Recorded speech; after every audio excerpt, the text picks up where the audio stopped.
ជំរាបសួរពុកម៉ែបងប្អូនអរគ្នាមកបងប្អូនមានបញ្ហាក្លៀកភាសាក្លៀកធំក្លិនក្លៀកខ្លាំងហើយនឹងក្លៀកខ្មៅក្លៀកបាច់ញើសច្រើនបងប្អូនកុំភ្លេចប្រើប្រាស់ជាមួយនឹងម្សៅលឹកក្លៀក NG7 ជាប្រភេទម្សៅដែលសំចេញមកពីធម្មជាតិពិតៗបងប្អូនណា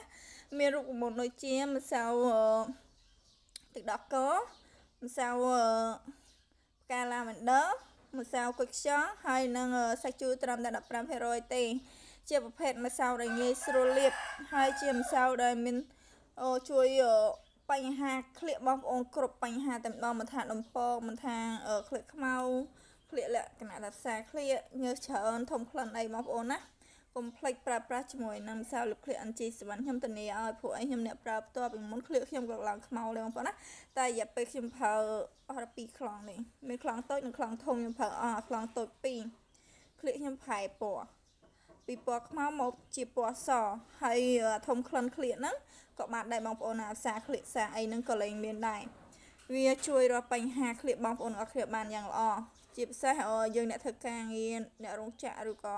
យើងរួមអ្នកពេញវ័យក្មេងប្រុសអីក៏សបោដែរបងប្អូនណាផ្សាក្លៀកខ្លាំងហ្នឹងចឹងហើយបងប្អូនដែលមានកូនប្រុសឬក៏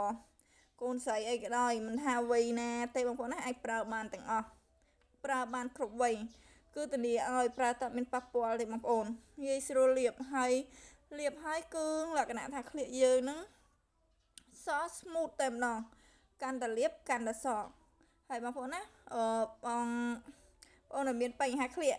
អាចតាក់ទងជាមួយនឹងបងប្អូនបានបងប្អូនលក់ទាំងលក់រាយនិងលក់ដុំបងប្អូនដែលត្រូវការកុំភ្លេចបងប្អូនណាអាចតាក់ទងជាមួយបងប្អូនបានលាក់ KKX ទាំងអស់គ្នាអរគុណ